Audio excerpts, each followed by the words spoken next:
নমস্কাৰ বন্ধুসকল। সকলো বিপদত পৰিব। হয়, আপোনালোকে ঠিকেই শুনিছে। আপোনালোকে যে ৰাতি 12টা-1টা বজালৈকে যে ফেচবুকত অনলাইন থাকে, ইয়াৰ বাবে আপোনালোকৰ স্বাস্থ্যত বহুতো ক্ষতি হ'ব পাৰে। আপোনাৰ বিশেষকৈ আপোনাৰ ডিপ্ৰেশ্যন হ'ব পাৰে, বিভিন্ন চকুৰ সমস্যা হ'ব পাৰে। সেইবাবে আপোনালোকে এটা কাম কৰিব পাৰে, আপোনালোকে ফেচবুকটো দিনত যিমান পাৰে সিমান চলাওক।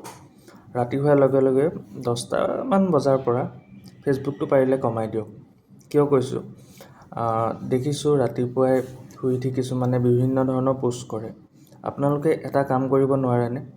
আপোনালোকে এই পোষ্টবোৰ যদি আপোনাৰ স্বাস্থ্যৰ বাবে উপকাৰী হোৱাকৈ সদায় এটা শাৰীৰিক ব্যায়াম বা প্ৰাণায়াম কৰিলে বা সোনকালে উঠি কিবা এটা এক্সাৰচাইজ কৰিলে, এনেধৰণৰ পোষ্টবিলাক আপোনালোকে যদি দিয়ে, তেতিয়া আপোনালোকৰ ৰিচ এংগেজমেণ্টৰ লগতে আপোনালোকৰ স্বাস্থ্যটোৰো বহুখিনি উপকাৰ হ'ব।